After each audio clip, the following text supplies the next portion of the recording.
जो आपका मानव शरीर है ये सर्वश्रेष्ठ है और ये शरीर परमात्मा ने जो आपको दिया है इसके लिए सभी चर और अचर जितने भी जीव हैं, जितने भी सूक्ष्म शरीरधारी हैं, वो सभी तरसते हैं। जितने भी जीव जंतु, पेड़ पौधे, देवता सभी तरसते हैं कि एक बार ये मानव शरीर की तरह।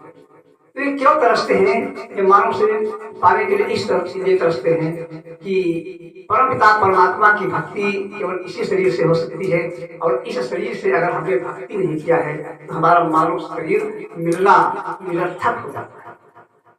हम दुनिया में आकर के माया और मोह में पड़ करके अपने वास्तविक शरीर को, वास्तविक स्वरूप को, वास्तविक परमात्मा को, वास्तविक घर को हम भूल जाते हैं।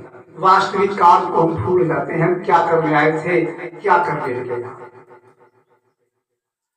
तुम हो कौन, कहां से आए, कहां है निज घर तेरा। तुम हो कौन? आज प्रश्न कर रही है जीवात्मा स्वयं से कि तुम हो कौन, कहां से आए, कहां है निज घर तेरा। और कहीं कारण तुम भरमत डोलो और तन तज कहां बसेरा। ये पता लगाना है, मत चल भरमाना है। तू चल हंसा निज देश, ये देश गिराना है। जिस देश में हम लोग रह रहे हैं अपना देश नहीं है। अगर अपना देश होता तो यहाँ से हम क्यों चले जाते, क्यों हम मर जाते, हमारा सब क्यों छीन लिया जाता। आपके घर में कोई आपसे कुछ नहीं छीन सकता है। आपकी निजी प्रॉपर्टी है, निजी संपत्ति है, निजी घर है, कोई नहीं छीन पाएगा। और जिसको आप चाहोगे उसको दोगे, जबरदस्ती कोई नहीं ले पाएगा क्योंकि वो आपके नाम है, आपको पैनामा है, आपको वसीयत है, सारा अधिकार आपका है, कोई नहीं छीन सकता। लेकिन हमारी संपत्ति यहाँ से सब छीन ली जाती है। घर भी छीन लिया जाता है, परिवार भी छीन लिया जाता है, यहाँ तक का शरीर भी छीन लिया जाता है। और इसके साथ साथ में बड़ी समस्या ये है कि जब तक हम रहते हैं तब तक भयंकर आपत्तियों का सामना करते रहते हैं। हमारी कोई रक्षा नहीं कर पाता। जो हम चाहते हैं उसके विपरीत होता रहता है।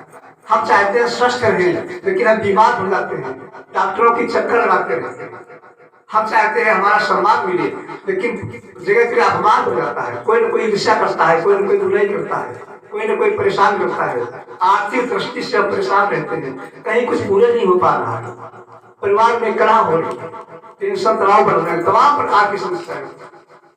तो ये समस्याएं क्यों हो रही है? सिर्फ एक कारण है, दूसरा कोई रीजन नहीं, एक ही कारण।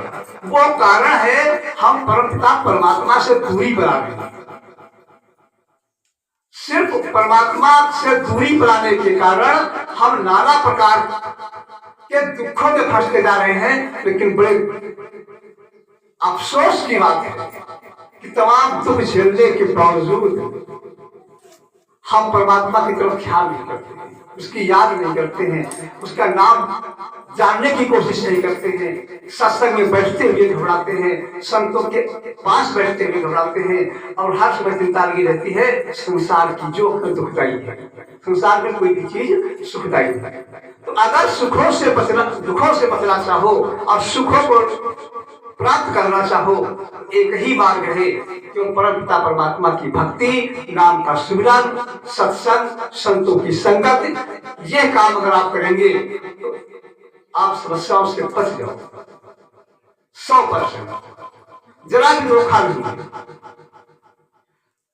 फिर समस्याएं आपको परेशान नहीं कर पाएंगी। बीमारियां आएंगी, थोड़ा सा आएंगी, ठीक हो जाएंगी, ज्यादा परेशान नहीं कर पाएंगे। आर्थिक हानि होगी लेकिन बहुत हल्की सी होगी, आप परेशान नहीं हो पाओगे।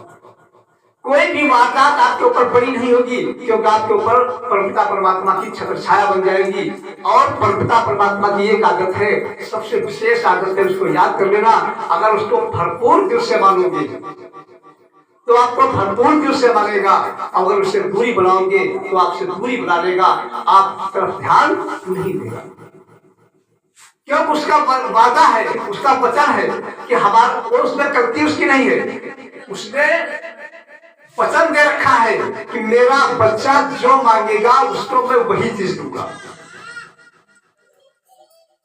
उसने कह रखा है कि मेरा बच्चा जो मांगेगा उसको वही चीज दे दूंगा, इसीलिए उसका नाम दयालु है।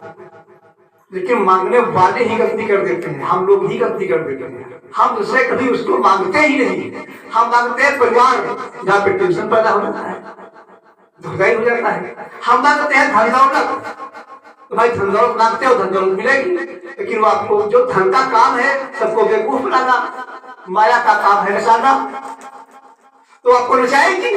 अब परमात्मा क्या करे, तुमने जो मांगा उसने दे दिया, अब उसका रिजल्ट आप झेलो। जो आपने मांगा, जो हमने मांगा, ईश्वर ने वो दे दिया। अब उसका परिणाम क्या होता है ये आप जाने।